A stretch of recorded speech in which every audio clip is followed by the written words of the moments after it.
Mesai mo akwa ba Badwam so ni brason say ye di nkomo yenhwe apomode ho nsem kakra bi yenhwe du papa ye a wohia na mo apomode ho nsem agina brane no nti ana fiada bia na Kelmed Pharmaceuticals Limited esuma mama BC ema ne babebo edu papa omakofa free India memo abo mayimu ehu dehuru na amenkai wo se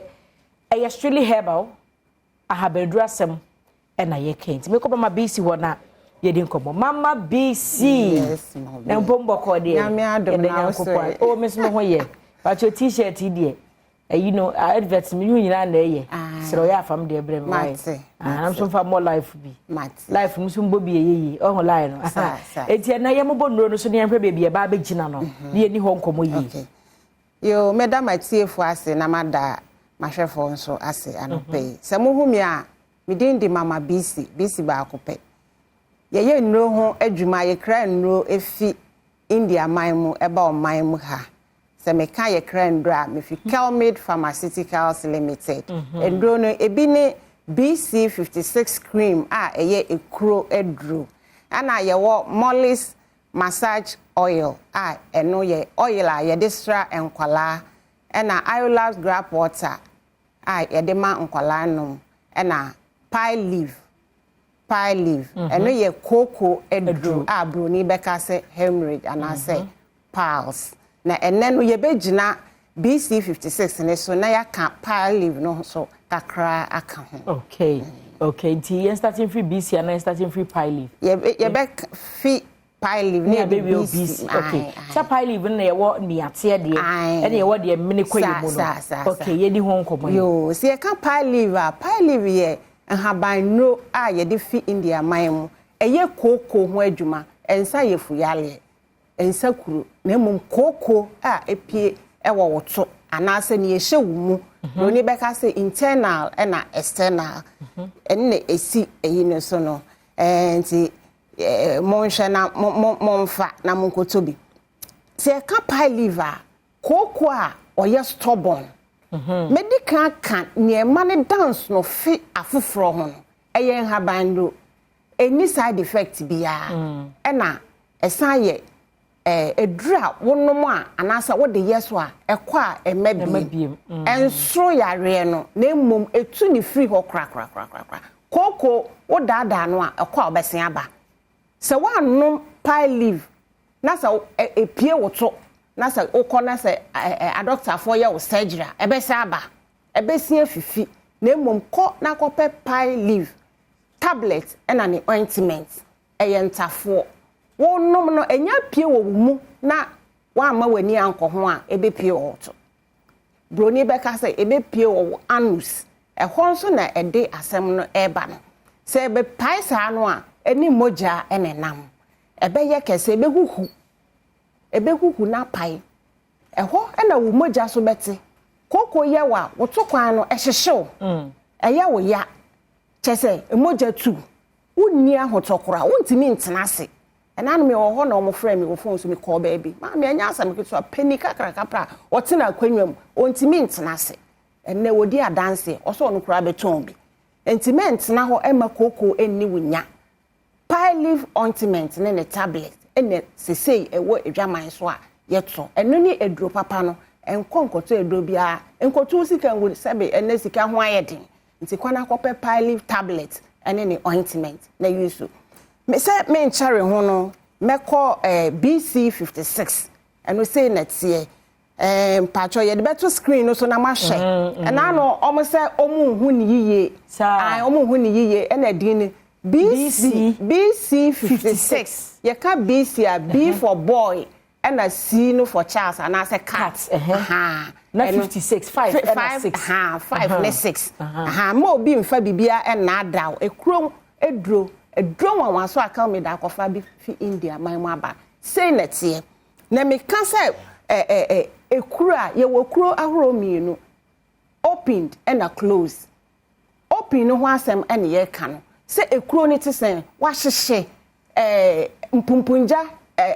bacteria bi eno ne yebeka no potokasa mu se cellulitis e bi ekuro bi atin bibi atin wonan ho a wan hwe so anka na bacteria remu onan de be mpumpu ebe te say na adufum na atretre na edidi obi ye be kan kire we say obi na tu ado obi antu aduro yare ekuro no na wan hwe so ama bacteria akowom akoremu a ayesa eno na be say obi a eja ahyehye wo no na mpumpu ja kona kope BC56 ekura aye kran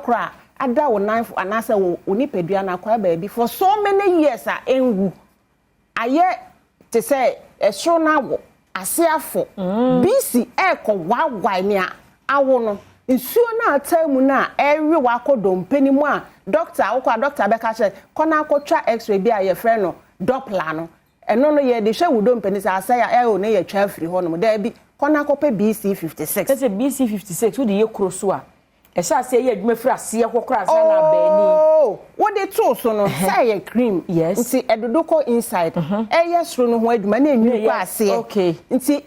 wawa soro no na etwi nsuo no afimu wawa ni nyina ekuro no ekodo stage bi a yesi bibi di debridement ye kotwitwa ye de wo theater ni ye kotwitwa anini nyinara ye twitwa na afe ye beje wosika we enye ye mfa nche ye be ma anesthesia ye be wo ho no ma na say wonte no kracha say 5 hours na ye refili na ya wo no wo bete nti ye no wie a ansa na ya be defe no si ye konso ye ma wo kotwa sa Doppler na say ka dompa nya fe na ye be wasi time aka say ye ko yes debridement na ma ye twa free ho eno ne frɛ no amputation no entwa ma sa na wo ska wo di kotwa wo nan ye sie wo se mi kotwa na nne sabe onami enu kura tesan na won sami enu kura tesan ne yesan yi bie firi ho no entwen ma sa amre ne ma kona kope BC56 eno ho asem ne eka afe slow healing wounds na make no ekuro bi abeda wo ho a very enko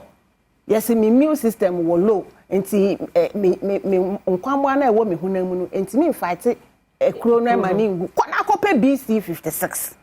afe wo diabetes ekuro abeda wo ho wote ho ma ya kotwa wo na ato atwene da bi kona kope BC56 BC ye dro wanwaso a ebetwetwe nsuo no ebe yi fi na afiri ho na afi amoa kuro no na bonus a eka ho no kora ne se ekuro no ewu a enya wetwa ompe we open tokwa maame kope BC56 cream emo obi na daw ena no obi frɛ me fi Cape Coast o se madam nyame nhira wate na me se fa nhira na ma awurade enye BC a nka na ye twa me nan nkrofo di adanse eduro no enhyam pase ye FDA agiatum wo Ghana ha ba bia mpo amanone hospitals akese me kasa akese referral points omo prescribe omo less nkituwa mu draso bi wo honom kona kope bi na yusu bi entna ho emiye nkutwa wo nan emfiri honom empo se open doso po a o frɛ Kelmed ayi numbers ni twagu wafidie na ase no pamcho monfa bi ena no obi frɛ me o se ante yesi say me se hwan kona kope BC56 emo obi ndadaw ye wo engine room me ka se engine room ho a ye waso ye ho ye hukuro ahoro a omode ba sane ye tie ene nduru a ye de ka ene emu difference kona kope BC na ye de ye ho adwuma BC no woto a wo mmoka esan save sika maame pese ne yete eye 50 gram ba ku bi amre bi omode bra ye 15 gram enso emohu BC ba ne hu se wo so ansuo so ansa ena ohu ne emu odu sa nti kona kope BC56 woto a wonto sika nwuye ebe boa emfa wo nkodu surgery na yakotwa wo nan no sabe atu atwene difa he ne epemu no payi bia ye benya bie na wo mo ehwe no entu ho ana montem Kelmed Pharmaceuticals Limited ewo kanhye eho na opedoso po na obenya afi pharmacy bia won kran ha ba bia nkura ahoro so wura ho osemepa no yi bi obodi BC56 obenya bi Iolabs obenya bi Pyleaf obenya bi na Mollis massage oil eno so obenya bi nti senkran ha ye konkran ha tudu ebe ye nuanom nkramofo asori dan no ukọ ha obenya bi na adabraka opposite Malcolm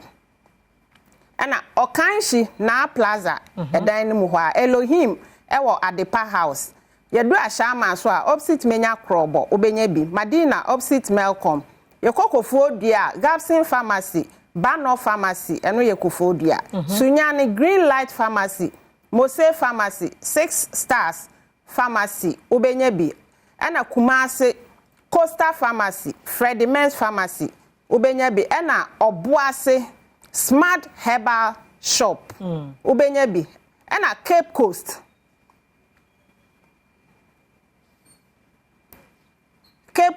Buse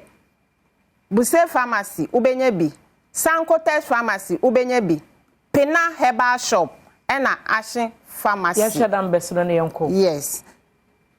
Numbers no ebi twagwa afidie na ase me de bi so mam 055 266 7712 055 266 7712 mpacho fa number no na frɛ ye be kyerɛkyerɛ wo mu bebi ewo bia ye de bi bebrɛw amoato yeda sepa abusia na se mama BC eno no wo free Kelmed Pharmaceuticals Limited and our desa enupepei abraye nti pharmacy bi e ben wo bia license chemical na herbal shop bi no wo be wura hodoma wo se wo pe mama BC duro no obeka anwasem e wa Adom TV tu be bodin so pe baby massage oil so pe molest o pe gripe water so pe ayulaps o pe cocoa adra so pe pie leaf and afo pe kuraduro so pe BC 56 okwasem pe kuraduro mbe yi kuraduro bi ama fadin no ekọ no ma opapa no abusua na mamemfa we mfa bute wansa madam be ho aba ayi abusua ye wo agbogba enkran ha ene aguna abusua ye wo dweso e wa ya asante bantem mo ese yemfa yawo ense abusua adofo ne agyamfo enyina se wo maame wonde hye wade nyina madam Rosina na amenua ayi ya wo bone mra na se maame osamampa ya wada ya wan sorry no nyakopon eya Adom a yes na 23rd enti wochina 24th bimini de ye echese wo mo ye na ye no sonko kra wo ye aboba ya na se ne kwasi ada no soso kra no 25th no wo mo awie bibia pepepe na osase mfanto asoso manfo bi de na mokeka wo mo kra won se da nim wo mo wabusua dim so wo keka ese ye ne yetu ahyada na ye ne maso weekend wo se ja no kre eye na eba so wo ma ye sesege nyina awie abusua ye de wo so mo ye nyina enti yemfa akwanya iso ne yemfa nto adofo ne agyamfo nyina nim se yakopon ye Adom a wo kyena e wo abogba wo mu enyina hia na wo maame wa pene kwa bre fe maame Rosina na amanua ayi ye obone mane se maame samampa wo ye samampa ampa otiase no obo branti abusua no eye na de hie sonko kra yakopon ye Adom a okyena ene ne kwasi ada so enti wati ya na ese wakoje adofo na wakwakwaka agyamfo ho makoja maame na wo mo akradachi krakra enti eno no na ese yakopon ye Adom a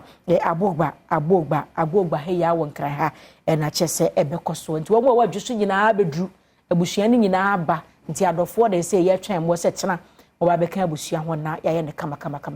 abusua me na ye homra ne ba bedwam so ne de aka kire nyina beto so